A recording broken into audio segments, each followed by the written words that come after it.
Hi,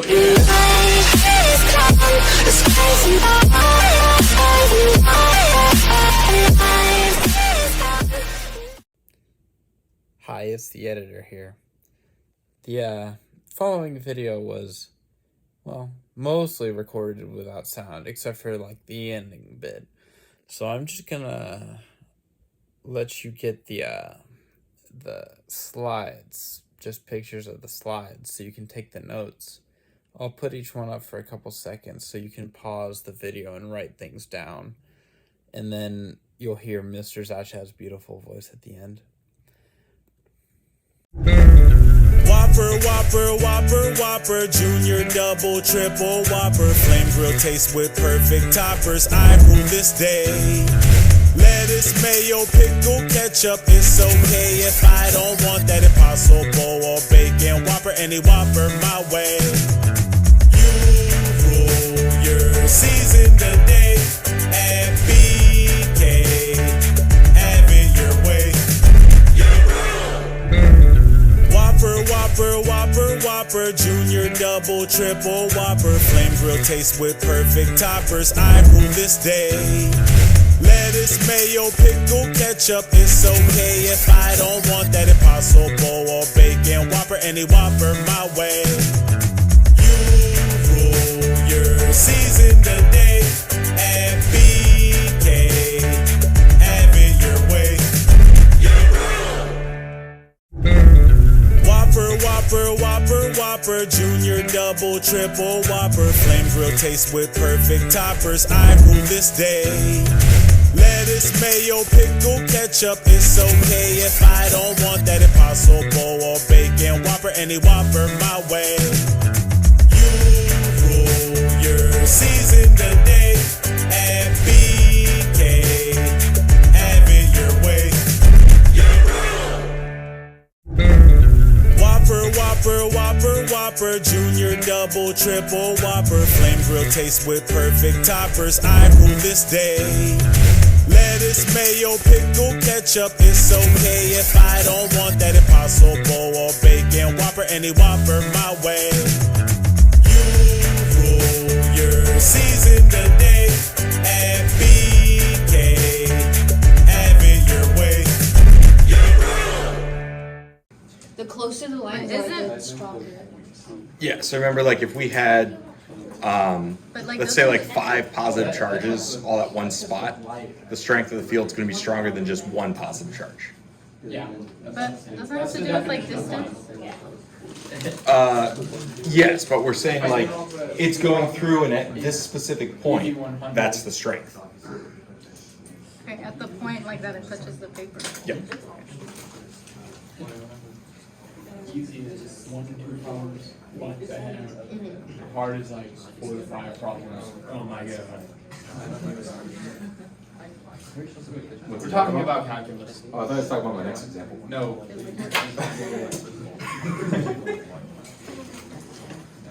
Okay, so another example, to kind of expand on that, is now we have a 3-dimensional object. So here we have a square metal bar. And it has an area of 4 meters squared on each end. We have an electric field that goes through it, and where it enters over here, the electric field strength is 2 newtons per coulomb, and where it leaves, it's 8 newtons per coulomb. So the field strength changes as it's going through this bar. We want to know what is the total flux going through that bar.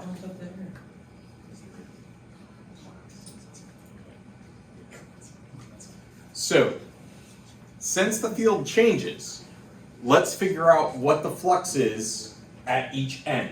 Do we have to integrate this? No.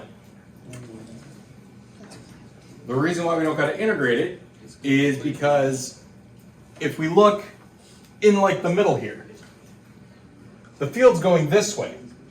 So is the field going through this top piece? No. Is it going through this side piece? No. So what would the flux be at those positions? 0. So all we need to know is the end and this end. We just need to know those two flux. Kind of just treat it like a 2D object then, right? Two 2D objects, yeah. Oh. So on the left side, it's going to have some flux. On the right side, it's going to have flux as well. And we want to know what the total flux is. You subtract them. Well, Or we add them the same together. direction. So first, let's look at the left side. Flux is the electric field strength times the area.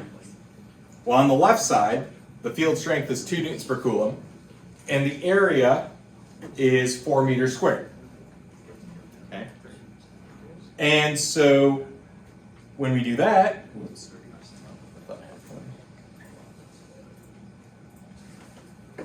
4 times 2, we're going to get -8 here. And the reason why we get -8 is because if we're looking at this side, the field is going into that side.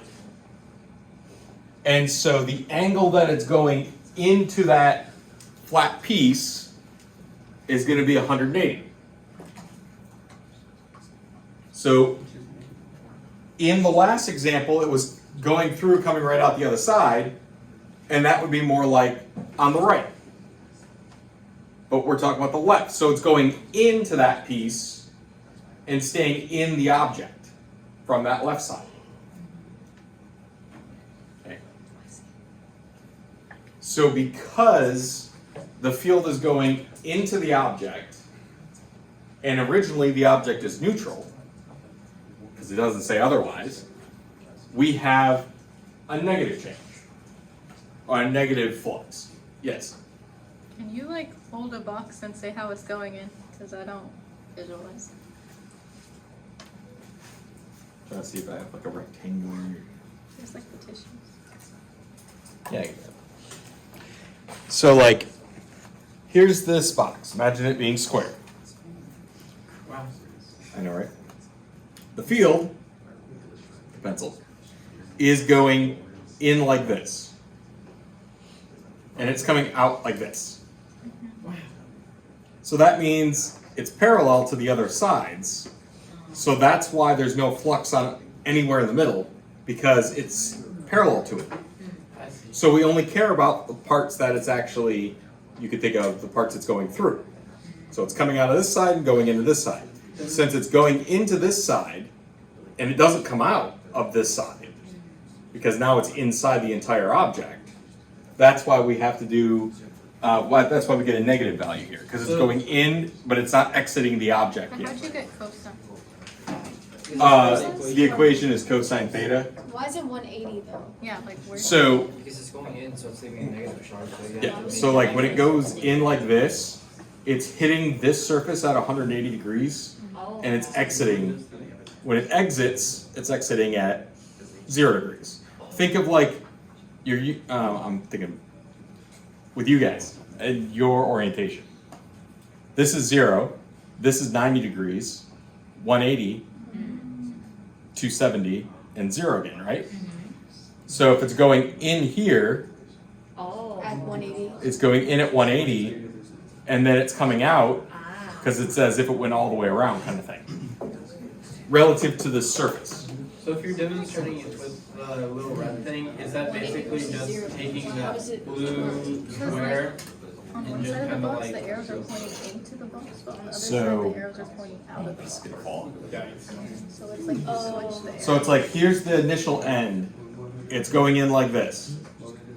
And then when it comes out, it's coming out the other side like this. Okay. Well, I'd say more like it's already here. But then like on the top, it's like this. On the side, it's like this. So it's not going through it at all. It's how much of the area is the field going through. And so it's going through that entire side, both those sides. So we need to separate the two and figure out what the flux is through both sides. And so, oh yeah, go ahead. Are we ever gonna have like a question where we have a box like that, but instead we have two electric fields going in like this, instead of like one coming out of the other end, they're like clashing together? I haven't seen one, but you would do it very similar to this. So we know like on this side, this is the direction of the field with this strength. So this is our calculation for the flux on the left. If it was going in on this side, we would do the same thing, but now for the right side. And we so, just change the signs basically. They made nothing different. Okay. yeah. And so on the right side, we just basically do the same equation. And so this one's going to be cosine of 0. So 4 times 8. And here we get a flux of 32. Now to find total flux, we just need to add these together. So negative 8 and 32, what do we get? 24. Positive 24. And since all the other sides of this box have a flux of 0, what's our total flux? 24. 24. So we're only concerned with the location where the field is going through at perpendicular. So the rest of the box is irrelevant because the flux is 0. Okay. Now I wonder if this was a cylinder, what would change? The direction of the fluxes, it'd be like they come out from every angle, right? So then you'd have to integrate it.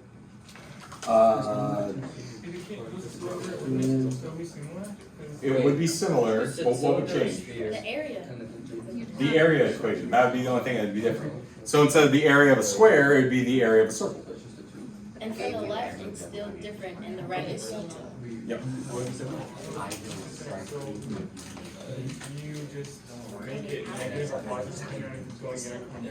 Yeah, so like if it's going in and not exiting the object, it would be negative.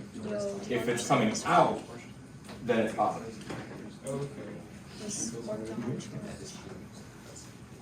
Any other questions on that? Now, there's a little bit more that we go into with Gauss's law, but I'm not going to get into that right now. We'll get into it next week.